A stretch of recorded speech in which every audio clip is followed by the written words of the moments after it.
conversar, tratar e estudar sobre a santificação, muitas vezes, como eu falei aos irmãos, pode nos levar a cair em duas posturas, seja no legalismo ou seja no liberalismo. Mas quando nossos corações são conduzidos a Cristo, essa doutrina, ela não somente instrui a nossa mente, não somente nos ensina o que nós devemos fazer, mas ao mesmo tempo, ainda que o meu coração, por vezes, não se conforme à lei do Senhor, quando eu olho para Cristo, eu vejo aquele que cumpriu perfeitamente a lei de Deus e que, através da sua obediência, imputou em mim, colocou sobre mim sua perfeição. De maneira que, diante do trono de Deus, tanto aqui quanto no futuro, nós já somos considerados como santos. Então, esse é o consolo para a igreja do Senhor. É nós sermos achados hoje santos e perfeitos diante do Senhor. E daí fica aquela dúvida em nosso coração. Como é que, em minha caminhada cristã, eu percebo os meus passos tão distantes da lei do Senhor, eu percebo a inconstância no meu caminhar, e eu ainda posso ser achado santo diante de Deus? Como é que a minha oração ela é aceita diante de Deus? É quando nós olhamos para Cristo. Perceba que eu preciso a todo momento levar o coração dos irmãos a Cristo. Eu preciso a todo momento aplicar todos os ensinos, todas as doutrinas a Cristo. Porque por vezes os nossos corações irão se apegar à justiça própria e àquilo que nós podemos produzir diante de Deus. Nesse sentido, um certo homem chamado David Clarkson, ele afirmou: por natureza, os homens não estão desejosos a vir a Cristo, porque se agarram à justiça própria, ao passo que os que vêm a Cristo agem assim porque percebem a sua miséria, causada pelo pecado e pela ira, e estão convencidos da absoluta necessidade de Cristo, de modo que pensam: dar-me Cristo a minha alma, ou senão eu irei morrer. Percebe que o homem natural era aquele homem que não reconhece a sua necessidade de um Salvador, não reconhece a sua necessidade de ser conduzido a Cristo e de receber a justiça dele, mas ele se apoia naquilo que as suas mãos calejadas tentam produzir. Então, essa definição, ela não é uma definição minha, mas é uma definição do nosso Catecismo Maior de Westminster, um símbolo, um documento que é abraçado pela nossa igreja. Então, o documento, o Catecismo de Westminster, ele vai dizer: o que é santificação? Ele responde: santificação é a obra da graça de Deus, pela qual os que Deus escolheu antes da fundação do mundo para serem santos, são nesta vida, pela poderosa operação do Espírito, aplicando a morte e a ressurreição de Cristo, renovados no homem interior, segundo a imagem de Deus, tendo as sementes do arrependimento que conduz à vida e todas as outras graças salvadoras implantadas em nossos corações. E tendo essas graças de tal forma exercitadas e aumentadas e fortalecidas, eles morrem cada vez mais para o pecado e ressuscitam para a novidade de vida. Então, o Catecismo Maior de Westminster, ele vai começar dizendo que a santificação, diferente da justificação e da oração, que é um ato em que Deus nos declara justos, em que Deus nos declara santos, em que, através de um ato, Deus nos torna filhos dele, através da adoção. Nós percebemos que a santificação, ela de fato é um ato da parte de Cristo para com o seu povo, mas ao mesmo tempo ele é um processo.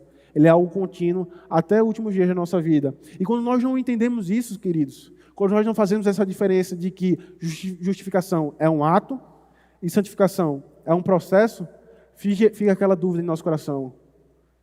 Eu venho domingo após domingo à igreja do Senhor. Eu canto os salmos, eu canto os hinos, mas semana após semana, os meus pés estão distantes do Senhor. E daí a gente fica perguntando, né? Não, mas eu não tenho mais cometido aquele determinado pecado. Mas eu tenho lido a palavra do Senhor. Mas infelizmente, devido a um entendimento equivocado, devido a esquecermos aquilo que Cristo diz lá no Sermão do Monte, de que só você pensar em teu coração, você já pecou contra Deus. E daí o nosso coração vai sendo esmagado. A nossa fé em Deus vai sendo esmagada e o questionamento fica: não há salvação para mim. Na verdade, eu sou um verdadeiro hipócrita, porque eu venho domingo após domingo, meu nome está lá no hall de membros, mas os meus pés estão tão distantes daquilo que Deus ordenou. Mas aí, quando nós olhamos para essa definição, meus irmãos, Quando nós olhamos que a santificação é um processo, como diz o apóstolo Paulo lá em Filipenses, porque aquele que começou a boa obra em vós, há de completá-la até a volta de Cristo. Aí sim o meu coração ele é aquecido. Aí sim o meu coração é consolado como aquele Cristo que vem ao meu encontro e me fortalece. Percebe que se eu entender que a santificação é algo que é declarado e pronto, o teu coração e o meu coração irá ser esmagado pela nossa hipocrisia, pela nossa inconstância e pela nossa incoerência. Vocês percebem, meus irmãos, que muitas vezes alguns irmãos vão falar, não, doutrina ela afasta o crente. Doutrina ela divide a igreja do Senhor, ela causa remoinho, ela causa discussões e contendas. Mas muitas vezes, por falta de doutrina, a igreja do Senhor padece, não somente em comunidade, em uma adoração equivocada, mas lá nos nossos quartos, nas cozinhas e nas salas das nossas casas, por não entendermos o verdadeiro significado e a verdadeira definição do que é santificação. Santificação não é algo que os homens, ao passar do tempo, elaboraram e chegaram à conclusão, eu devo cumprir a lei do Senhor, mas é algo que o próprio Cristo declara. Eu irei saber se vocês me amam, se vocês fizerem o quê? Obedecerem aos meus mandamentos. Isso está expresso desde o Antigo Testamento ao Novo Testamento. É isso que acontece quando Caim mata o seu irmão Abel. O que é que Deus diz a Caim? Caim, o pecado, Satanás está à tua porta, mas você precisa resistir. Veja, o princípio de que eu devo mortificar o pecado, o princípio de que eu devo ouvir não meu coração corrupto, mas a Cristo, está expresso desde do Éden, desde o jardim do Éden, até os dias de hoje. Quando nós olhamos para o nosso pai Abraão, o que é que Deus diz? Ser santo, porque eu sou o quê? Santo. E daí, quando o nosso entendimento, à luz do Antigo e do Novo Testamento, vai caminhando sobre essa doutrina, nós chegamos assim de conclusão. Não foi o homem que criou essa doutrina, como alguns afirmam que as doutrinas que nós temos hoje é a invenção do homem. Primeiro, segundo, é Deus que manda o homem ser santo. E terceiro, eu devo ser santo porque o meu Criador é santo. E daí, não sei se os irmãos lembram de uma ilustração que eu usei domingo passado, de um homem chamado Thomas Watson. Ele vai dizer, o camaleão, quando ele observa uma cor, ele se torna o quê? A semelhança daquela cor que ele está observando. Ele é verde, mas quando ele olha para uma cor vermelha, ele fica o quê? Vermelho. Então ele vai dizer, o cristão é semelhante a um camaleão. Quando ele olha para o Cristo e vê o seu coração sangrando, o seu coração sangra compassivamente por amor a Ele. Quando eu vejo um Cristo santo, o meu coração o quê? Busca cada vez mais ser santo. Então, 3 coisas que nós precisamos de antemão ter para nós entendermos o que é santificação. Primeiro, santificação não é uma doutrina inventada pelos homens. Segundo, a santificação é algo que é ordenado pelo próprio Deus. E terceiro, Cristo é o padrão de toda a santidade, de toda a boa obra, de tudo aquilo que o homem pode produzir que seja aceitável diante de Deus. Então, meus irmãos, o catecismo ele vai dizer, santificação é a obra da graça de Deus, pela qual os que Deus escolheu antes da fundação do mundo, para serem santos nesta vida, pela poderosa operação do Espírito Santo, aplicando a morte e ressurreição de Cristo. Vamos abrir lá em Efésios capítulo 1. Vamos agora, não somente ouvindo o seminarista Demes, mas vendo o que Deus fala em sua palavra. Aquilo que Ele tem a nos dizer a respeito dessa doutrina. Quem achar pode ler. Efésios capítulo 1. Versículo 4. Eu achei, então vou ler. Diz assim, assim como nos escolheu nele, antes da fundação do mundo, para sermos santos e irrepreensíveis para ele e em amor. Ele vai dizer, em amor nos predestinou para ele, para a adoção de filhos, por meio de Jesus Cristo, e assim por diante. Então, percebe que o homem, ele deve buscar a santificação primeiro, porque ele foi alvo da graça de Deus em o escolher para ser povo seu. Nota que, se eu entendo que eu devo ser santo, porque Deus me alcançou graciosamente através da sua eleição, eu devo agora fazer o quê? Buscar a santificação, porque é algo que Ele ordena. Deus não nos salvou simplesmente para podermos ser libertos da condenação eterna, para podermos viver agora conforme o nosso bel prazer, para podermos adorar a Ele conforme o nosso bel prazer. Mas Ele nos elege para vivermos uma vida santa e piedosa diante dEle em amor. E por que essa expressão? Ele nos elege para sermos santos e ao mesmo tempo em amor. Porque ninguém, queridos, ninguém pode obedecer a alguém se não amá-lo. Note que Cristo, Ele vem ao nosso encontro, Ele redime a nossa alma, Ele nos liberta da condenação eterna, mas ao mesmo tempo Ele nos o quê? Ele nos chama, através da obediência, demonstrar o nosso amor. Nota, a gente não consegue perceber Cristo, a gente não consegue perceber essas doutrinas que são claramente expressas no Novo Testamento, no Antigo Testamento. Mas abre rapidinho lá em Êxodo capítulo 20, os 10 mandamentos, só para eu ensinar aos irmãos um princípio que o nosso Deus ele vem nos ensinando desde o Antigo Testamento, inclusive quando Ele nos dá a sua lei. Como é que eu devo ser santo? Qual é o meu parâmetro? De fato é Cristo. Mas como é que eu sei que Cristo viveu? Quando os meus olhos são o quê? Conduzido aos 10 mandamentos e os seus preceitos e os seus princípios que são derivados. Então, logo no primeiro e no segundo versículo, acompanhe comigo atentamente. Então falou Deus todas essas coisas. Eu sou o Senhor teu Deus, que te tirei da terra do Egito, da casa de servidão. Aí o que é que ele vem depois? Não farás, guarda o meu dia, não tome o meu nome em vão, não adulterarás, não matarás, e assim por diante.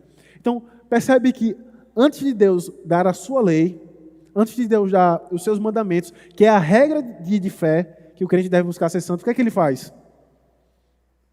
Eu sou o Senhor teu Deus, que te tirei da terra do Egito, da terra da servidão. Eu chego a me arrepiar agora. Percebe que há um evangelho antes da lei do Senhor? Você não começa pelo aquilo que você deve fazer, mas você entende o evangelho. O teu coração é consolado, fortalecido, para que, ainda que os teus pés não consigam permanecer na lei do Senhor, você lembre, o meu Deus é aquele Deus que me tirou da terra do Egito, da terra de servidão.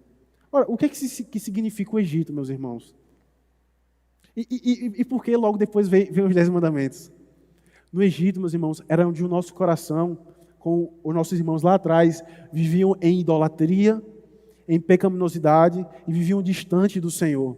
Eles ouviam a Deus, que era passado de geração em geração, mas eles não entendiam o princípio que significa amar a Deus e amar o meu próximo. Mas aí, Deus ele vem ao nosso encontro e ele fala, calma, antes de eu dizer a vocês o que é que vocês devem viver, antes de eu ordenar a você como é que você deve viver em santidade, lembre-se de uma coisa, fui eu que te tirei da terra do Egito. Não foi primeiro a tua mão, a tua capacidade, o teu raciocínio, as tuas habilidades, os teus dons que te libertou da terra do Egito. Mas fui eu, o Deus da aliança, que te libertei. Como é que a gente converte isso para o Novo Testamento? Pois Ele nos libertou do império das trevas e nos transportou para o quê? Para o reino. Exato. Se nota, meus irmãos, que o nosso supremo pastor, Cristo, ele sabe o que é padecer. Ele sabe o quão distante os nossos corações muitas vezes está da sua lei. Mas ele nos lembra de uma verdade que deve estar sempre diante de nós. Não fui eu que conquistei a salvação, mas ele também me lembra que foi ele que cumpriu perfeitamente a lei do Senhor. Por isso que eu posso vir à casa do Senhor e adorá-lo, e a minha adoração será aceita diante do trono de Deus. Sabe por que eu falo isso? Eu falo por mim, não sei com os irmãos, mas por vezes eu estou sentado neste banco, mas o meu pensamento está a vaguear, pensando nas atividades, nos trabalhos que eu tenho que fazer na semana seguinte, ou pensando nas dificuldades, pesares e cansaços que eu sofri da semana seguinte. Então, eu estou na casa do Senhor, quando meu coração deveria estar focado na adoração a Deus, mas meu coração está pensando nos problemas de casa, nos aperreios que meu filho dá, que meu esposo ou que minha esposa dá. E daí o nosso coração não estão cativados a esse momento. Isso significa o quê? Que que eu não levo a sério a adoração ao Senhor. Mas mesmo assim, através de Cristo, Ele aceita a nossa adoração. Não somente a nossa adoração, mas também a nossa obra. Então, o catecismo ele continua nos informando, como nós vimos. Antes da fundação do mundo, Ele nos escolheu para sermos o quê? Santos nesta vida, pela poderosa operação do Espírito Santo, aplicando a morte e a ressurreição de Cristo. Vamos abrir agora lá em 1 Coríntios, capítulo 6, verso 11. Então ele vai dizer, né? Mas fostes de alguns vós lavastes, mas fostes santificados, mas fostes justificados em nome do Senhor Jesus Cristo e no Espírito do nosso Deus. Novamente, meus irmãos, o mesmo princípio estabelecido aqui, aquele que eu disse a vocês, lá em Êxodo. Não é eu que me lavei, não é a minha própria justiça que produziu um galardão diante de Deus, mas é Cristo que veio ao encontro da sua igreja e através da sua justiça, Ele nos faz ser santos.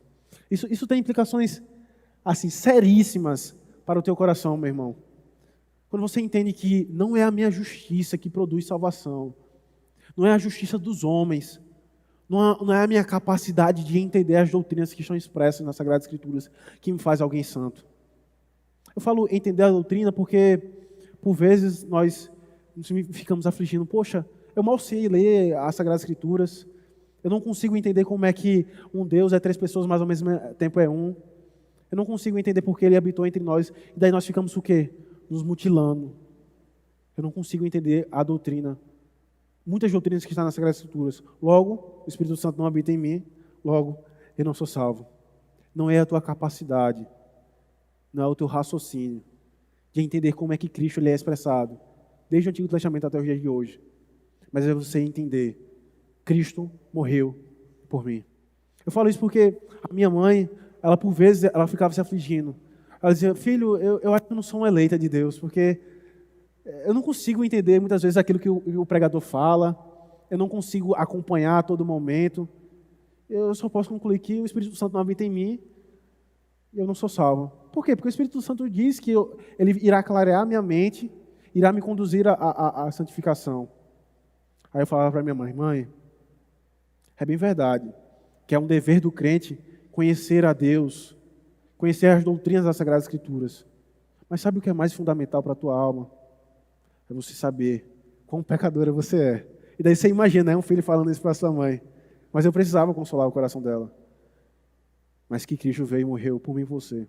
É isso que você precisa saber. Você não precisa saber ler as Sagradas Escrituras de uma maneira clara, alterando os tons de voz. Você só precisa saber isso para a tua alma. Que Cristo veio e morreu por você. E daí quando você sabe isso, aí faz todo sentido. Não fui eu que me lavei. Não é a minha justiça, não é a minha capacidade que me torna aceitável diante de Deus. Mas é o próprio Cristo que vem ao meu encontro e me consola. Vamos abrir agora lá em Tessalonicenses, 1 Tessalonicenses, capítulo 2, verso 3. Note que todos esses versículos, meus irmãos, eles vão sempre expor uma mesma verdade, o mesmo princípio, que é a santificação, que é o fato de que Cristo ter nos salvados para vivermos em santidade. Então ele vai dizer, 1 Tessalonicenses, capítulo 2, verso 13. Outra razão ainda temos nós para incessantemente dar graças a Deus. É que, tendo vós recebido a palavra que de nós ouvistes, que é de Deus, acolheste não como palavra de homens, e sim como em verdade é a palavra de Deus, a qual com efeito está operando eficazmente em vós, os que credes.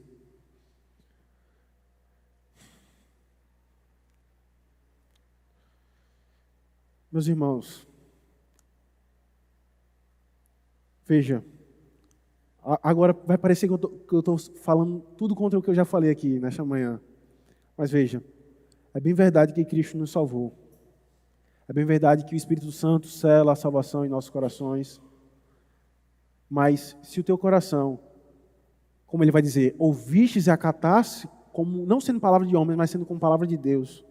Se o teu coração despreza isso daqui, ainda que o teu entendimento de que Cristo veio e te salvou esteja na tua mente, você não irá glorificar a Deus. Porque nós só conhecemos a pessoa de Cristo e aquilo que Ele requer do seu povo quando os nossos corações estão fundamentados na palavra de Deus. Por isso que eu fiz a questão de frisar na manhã. A igreja que está fundamentada em uma liderança sólida, em uma liderança que está fundamentada na palavra de Deus, é uma igreja que prospera. Aí a questão é, e como é que o crente? A igreja eu já entendi que ela prospera quando ela está fundamentada na palavra de Deus. Mas como é que eu, no meu íntimo, em meu particular, eu prospero? Não financeiramente, mas em santidade e em temor ao Senhor. É fundamentado na palavra de Deus. Certo puritano, ele falava assim, Deus não é o fruto da nossa imaginação, mas Ele é o fruto do nosso entendimento.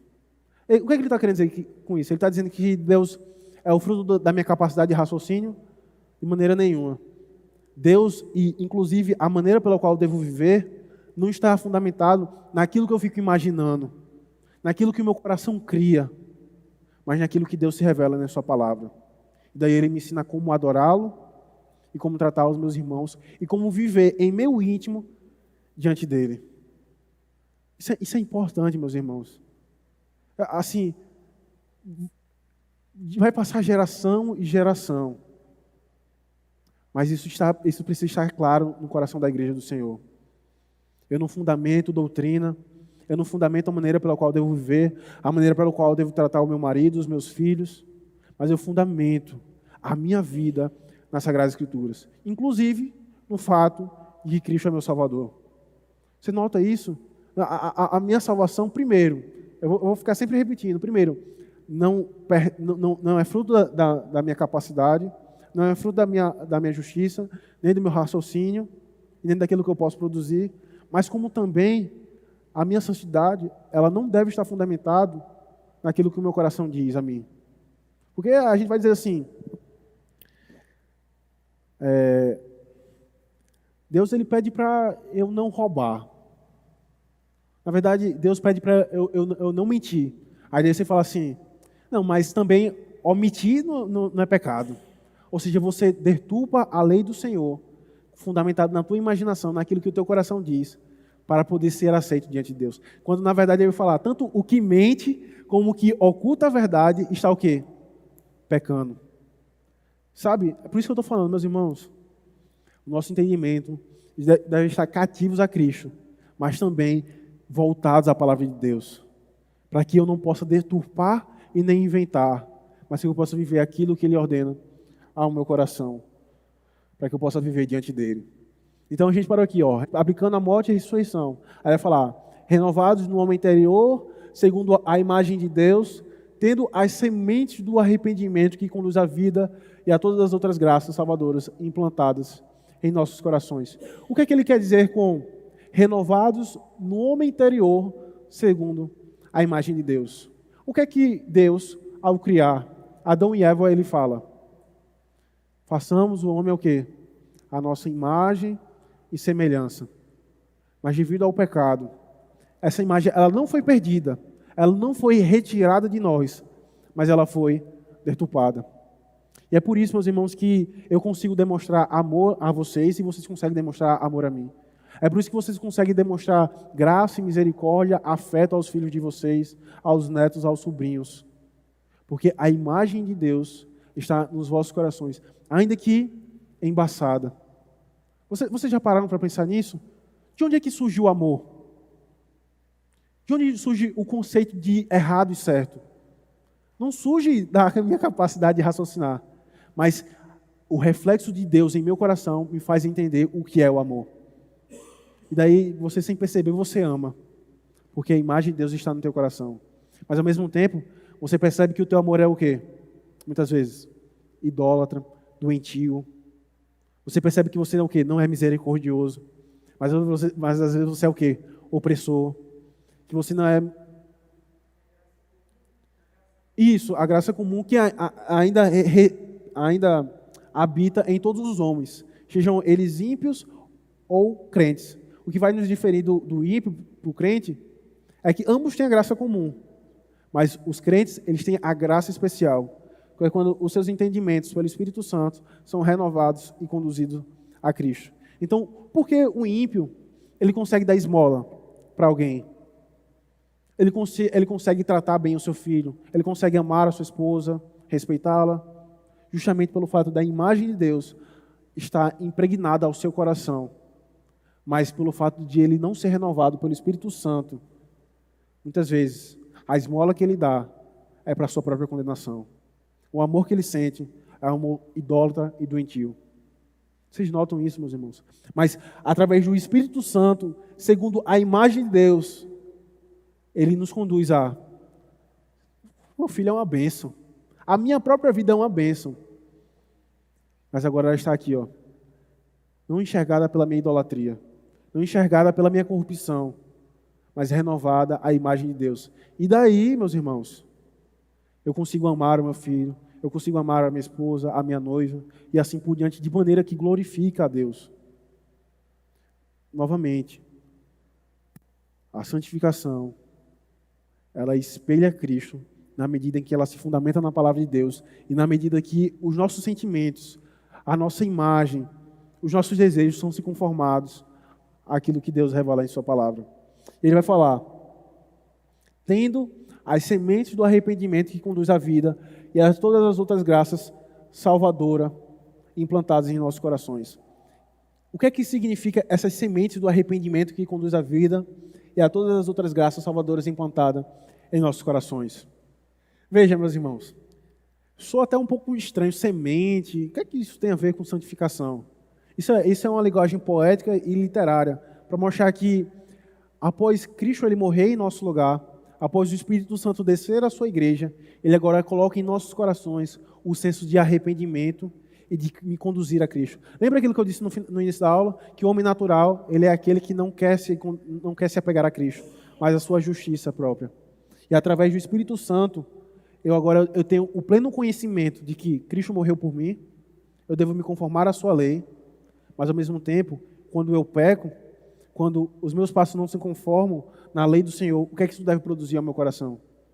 Arrependimento, tristeza, pesar e dor. Coisas que muitas vezes os ímpios não sentem. Aí é muito comum nós vermos entrevistas de homens na televisão, principalmente aqueles que estão sendo presos, eles falam assim: não me arrependo do que eu fiz. Se pudesse, eu faria de novo. Isso é justamente um reflexo daquele homem natural. Ali está justamente estampado diante dos nossos olhos aquilo que o homem ele é sem Cristo. Alguém que não se arrepende dos seus pecados. Mas quando o nosso coração é renovado à imagem de Deus, quando o Espírito Santo aplica a salvação aos nossos corações, isso me leva ao arrependimento que me conduz à vida.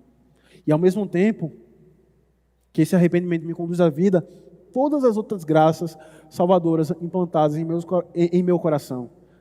Veja, o que é que significa as graças implantadas aos meus corações? Que não somente a santificação agora me é capacitada, me é permitido agora viver diante do Senhor, mas a justificação, a adoção, a certeza da salvação, o perdão dos meus pecados é garantidos e estão em meu coração. Isso é de grande importância para o coração da igreja, meus irmãos. Não somente a santificação, ela tem a sua importância para conduzir os nossos caminhos diante do Senhor, mas também, quando eu tenho a certeza de que eu sou salvo, que eu tenho a certeza que meus pecados foram perdoados. Não é à toa, meus irmãos, que após nós lemos a leitura da lei, após nós fazemos a leitura da lei, após os nossos corações serem desnudados, após os nossos corações serem esmagados e cortados, e exposto a nossa incoerência, e exposto o nosso pecado, o que é que nós fazemos depois? Como? Orando, pedindo perdão, e depois fazemos o quê? Meus irmãos, se coloquem de pé. Façamos agora o quê? A leitura da certeza do perdão do pecado. É quando nós entendemos que essa santificação não é do dia para a noite. Alguns irmãos não estavam presentes aqui no acampamento, mas eu afirmei algo que a Denise ela vai lembrar. Eu falei: meus irmãos, em minha juventude, eu já posso notar que a vida cristã debaixo do sol, ela não é fácil. Ela não é aprender sobre a doutrina da santificação e nos tornarmos os homens mais piedosos, as mulheres mais piedosas. Não é eu vim à casa do Senhor que eu vou ser a pessoa mais religiosa, que mais teme e ama ao Senhor. Pelo contrário, ela é marcada de o quê? De altos e baixos. É verdade que quando nós aprendemos, como por exemplo a doutrina da santificação, nós saímos de casa o quê? Desejosos. Senhor, me dá graça de ser santo. Mas no dia seguinte, o que é que acontece? Nós estamos lá nos debruçando e cometendo pecado, sendo iracundos, sendo desleixados, sendo murmuradores. E daí nosso coração vai sendo aos poucos esmagado pela incoerência cristã. É por isso a importância, meus irmãos. Eu não vou me cansar. Os irmãos podem se cansar disso aí, mas eu não vou me cansar de proclamar Cristo ao coração da igreja. Porque, como eu falei, se Cristo não é o fundamento da nossa religião, até a volta dele é em vão. Até a doutrina da santificação não faz sentido. Porque você vai falar assim, veja, eu estou me santificando, mas ao mesmo tempo eu caio em pecado. Mas se eu perco de vista Cristo, eu perco de vista também a sua promessa que Ele dá a mim, que no novos céus e na nova terra não haverá mais o quê? Pecado, choro e pranto. Por isso que Cristo deve ser o centro da igreja, meus irmãos. Outra coisa não deve ser anunciada senão Cristo. Eu posso aqui passar a manhã todinha explicando várias e várias doutrinas aos irmãos, com a minha limitação também. Mas se eu não anunciar Cristo, de nada adiantará. Eu falei para os irmãos que quem é o padrão da santidade? Cristo. Mas ao mesmo tempo que Ele é o padrão da santidade, Ele é o padrão pelo qual eu reconheço que eu sou pecador. Olhando para um Cristo que é santo, que é perfeito, é que ao mesmo tempo eu sou constrangido. E eu faço o quê? Aqui está diante de ti, Senhor, uma mulher e um homem que está diante do Senhor. Eu sou pó. Ninguém, preste atenção nisso, ninguém pode conhecer a si mesmo se não conhecer a Deus. Ninguém pode ter um entendimento verdadeiro. Eu sou isso, sem antes ser conduzido a Deus. Deus, como a irmã disse, é como um farol que expõe a nossa fraqueza. Mas ao mesmo tempo, nós somos conduzidos a Cristo. E aí, meus irmãos, que quando o apóstolo Paulo vai dizer assim, a lei, ela nos serviu como um aio. O que é um aio? A gente pensa, eu pensava particularmente que era o quê? Que era aquilo que ficava afinetando os bois para puxarem a carga, né? Mas daí eu estudando um pouco mais, aio significa como um professor, como um tutor, como um mentor. Então, a lei, ela nos serve como professor em qual sentido? Ela nos ensina como nós devemos viver diante de Deus, diante dos homens, mas ao mesmo tempo, o que é que ela nos faz? Ela nos mostra a nossa incapacidade de cumpri-la. E daí só nos resta dizer, Senhor, Tu ordenas aquilo que não pode ser cumprido, aquilo que para o homem é impossível ser cumprido, para que toda boca e todo joelho se prostre e se cale e reconheça que o Senhor é santo, para que ninguém possa se envaidecer. Está vendo? Nunca menti, nunca matei, mas em teu coração você já mentiu e você já odiou o teu irmão.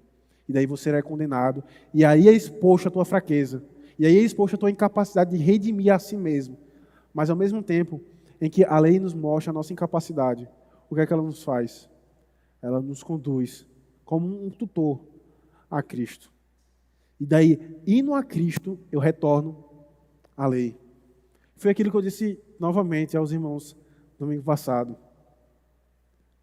Quando um cristão ele estava com o coração pesaroso, com o coração esmagado pela sua incoerência, ele diz, fui ao Monte Sinai, fui aos 10 mandamentos, mas Moisés me deu um baque e eu caí ao chão, porque ele expôs a minha fraqueza e a minha capacidade de salvar.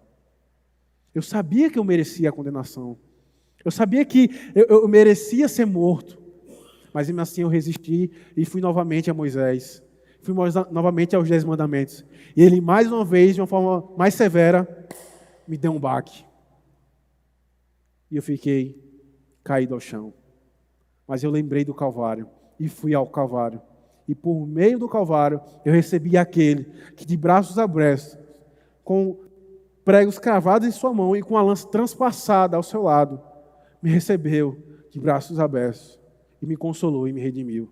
Agora eu voltei para o Monte Sinai e Moisés sorriu para mim e me abraçou e me recebeu. Foi através do Calvário que os trovões dos sinais se silenciaram.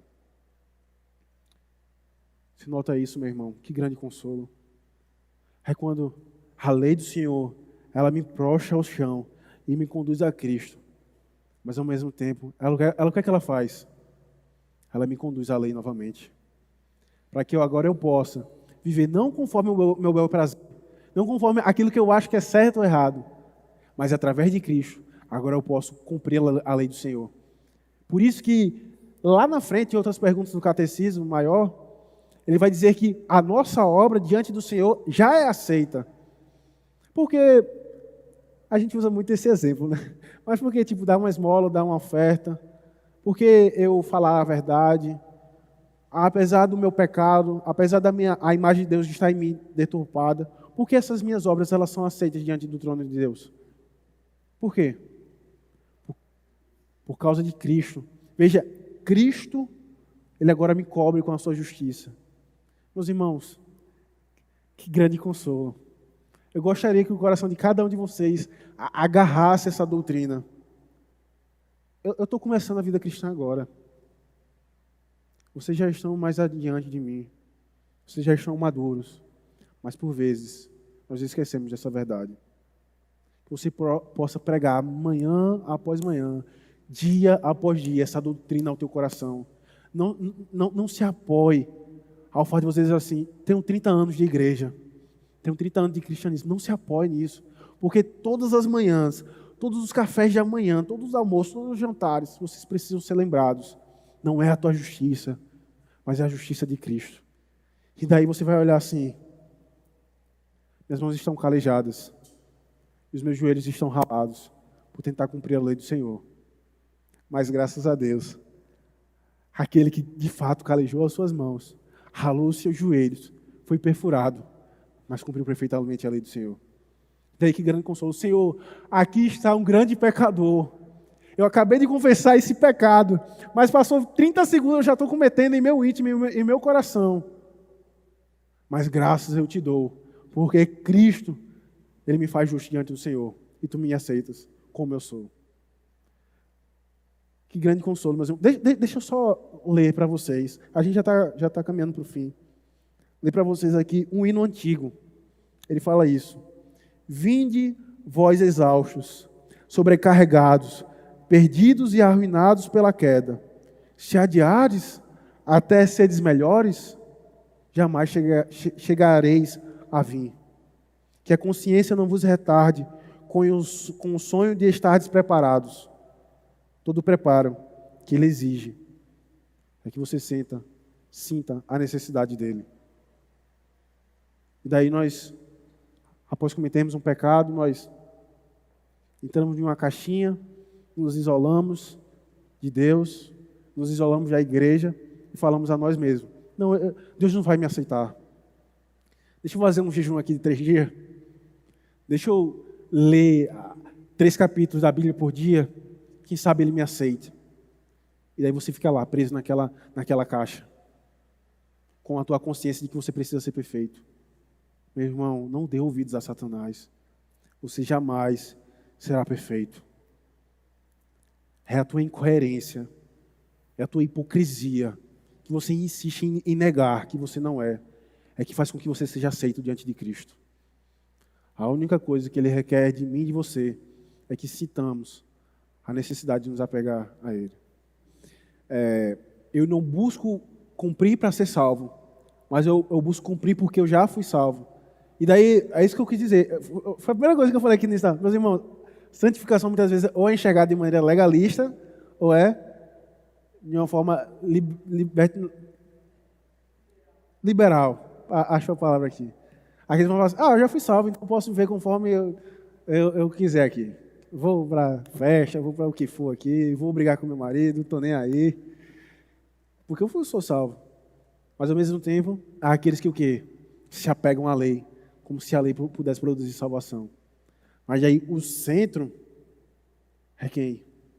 É Cristo. Aquele que redimiu a minha alma. Aquele que cumpriu a lei em meu lugar. Mas ao mesmo tempo, o que é que faz? Me retorna aos 10 mandamentos, me retorna à lei do Senhor, para que agora eu possa cumprir ela de uma forma como alguém que diz assim: Senhor, muito obrigado por ter me salvado.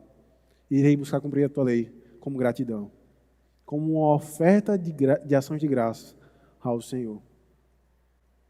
Nota, meu irmão. Eu não estou ensinando aqui você a pensar que você é salvo, você pode fazer qualquer outra coisa. Não é isso, não. Eu estou falando a vocês, meus irmãos, que muitas vezes é mais natural nós sermos legalistas, nos apoiarmos à lei, do que nos apoiarmos a Cristo. Ele é nossa herança. Ele diz assim, né? A gente parou aqui, ó. E as outras graças salvadoras implantadas em nossos corações. Ele continua.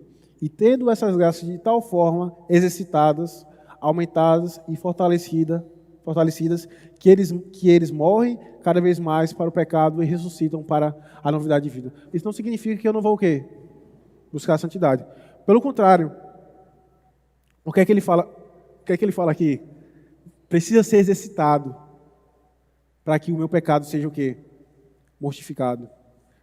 Meus irmãos, preste bem atenção nisso aqui, a gente já está finalizando. Ninguém consegue ser santo só porque diz amar a Deus. Assim como Deus, como eu falei nessa manhã, nos dá meios e pessoas para tratar com o pecado da igreja, como, por exemplo, a dificuldade de dividir os recursos de uma forma equitária, de uma forma justa, Ele também nos dá meios, que é conhecido como os meios de graça, para fazermos o quê? Para caminharmos em santidade diante dEle. E quais são os meios de graça, meus irmãos? Quais são os meios que o Senhor nos faz que eu me torne uma pessoa mais santa? Leitura da palavra, oração, pregação e a comunhão dos santos. Se você despreza qualquer uma dessas coisas, pode sim ficar desanimado. Você vai ficar desanimado todo dia. Você vai falar assim: se eu não consigo. É claro que você não consegue. Você não se apropria dos meios de graça. E daí você ora ao Senhor, mas você não se apega somente à oração, para que a tua mente não venha a vaguear, mas você se apega à palavra de Deus, para que a tua oração seja fundamentada onde? Na palavra de Deus. Mas ao mesmo tempo você vem o quê? À igreja do Senhor, para ouvir a palavra do Senhor e ter o teu coração rasgado pela lei, mas consolado pelo Evangelho. E daí você vem o quê? Para a igreja, para que através da comunhão dos santos, você possa ser lembrado de o quê? Esse irmão que está do meu lado, ele é um pecador igual a mim. Ele precisa do Evangelho, assim como eu preciso. E daí na comunhão dos santos, você vai sendo consolado e fortalecido, como Paulo diz lá em Gálatas, levando a carga uns dos outros. Não deixe de usar os meios de graça, que é através dos meios de graças que você é fortalecido e os teus pecados são mortificados para a ressurreição e novidade de vida. Eu vou ler só mais uma frase aqui, que eu quero que você preste atenção. E depois a gente vai ler só mais um texto. Diz assim: você começa pelo lado errado se primeiro questiona a tua eleição. Experimente a conversão e então nunca duvide da sua eleição. Quaisquer que sejam os propósitos divinos, que são secretos, estou certo de que as suas promessas são claras. Não fique parado questionando sua eleição, mas ouse se arrepender e crer. Não tenha dúvida, meu irmão, o teu coração irá duvidar: Senhor, eu não sou salvo. Eu não consigo cumprir perfeitamente a tua lei. Aí daí você vai se questionar: não sou eleito, não sou salvo. Mas o que é que esse puritano ele fala? Experimente a conversão. Experimente se arrepender e crer. E jamais duvide da sua eleição. Não tenha dúvida, meus irmãos. Esse sentimento de culpa, esse sentimento de pequei contra meu Deus e contra o meu próximo, não surge no coração dos ímpios, mas no coração daqueles que possuem o Espírito Santo e que é conduzido ao arrependimento e a crer em Cristo Jesus. Vamos abrir agora lá no Salmo 73, só para a gente finalizar. A gente faz essa leitura e daí eu encerro com a oração. Salmo de número 73.